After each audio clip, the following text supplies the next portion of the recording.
fueron reconocidas como las luchas en contra del impacto medioambiental. El movimiento Este Polvo Te Mata originó grandes marchas contra la contaminación que impactó por décadas la salud de los antofagastinos.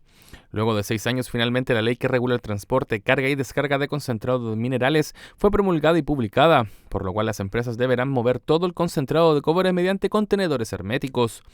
Es por ello que desde el equipo de comunicaciones de la senadora Paulina Núñez se realizó un reportaje que recordó los principales efectos que genera la contaminación por material particulado. El efecto directo de algunos metales pesados, como el arsénico por ejemplo, produce manchas en la piel, alteraciones cardíacas en los niños y a la larga produce cáncer de piel, vejiga y pulmón. Y tenemos el plomo, produce trastornos neurológicos en los niños pequeños y ese daño es permanente. Lamentablemente, los aumentos de plomo 20 años después provocan cánceres que son súper raros. Hay cánceres que no existen en otras regiones en la cantidad y el porcentaje que se ven.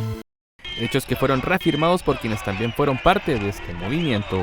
En aquella época, las autoridades mandó a medir los niveles de sustancias minerales que estaban en el suelo de Antofagasta. Pudimos tener evidencia científica de los niveles de contaminación que habían en el suelo de la costa de Antofagasta, producto básicamente del transporte a granel de concentrados de cobre.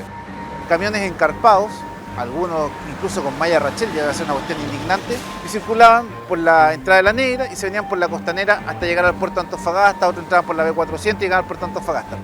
Nosotros hicimos mediciones y las mediciones eran 2 veces más altas que en la greda. Nosotros hablábamos de 100 y tantos miligramos por kilo de peso, aquí eran sobre 500 miligramos de arsénico.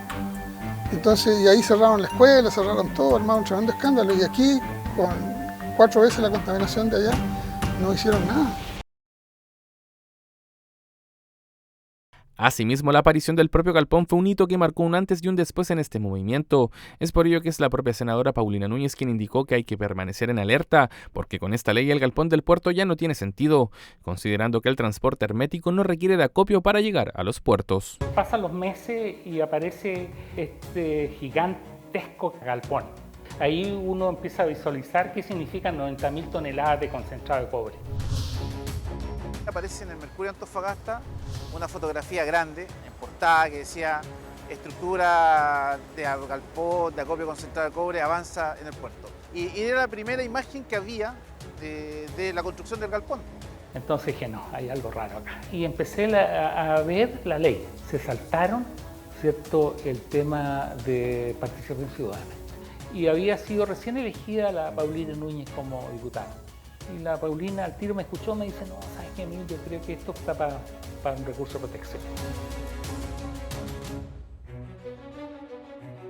A partir de ahí, en conversaciones que nosotros estuvimos teniendo con Paulina, con Jaime, con Emil, ellos me empezaron a entregar información del nivel de contaminación que existía en donde yo vivía, porque yo vivía en esa zona, yo vivía a 2 cuadras del puerto.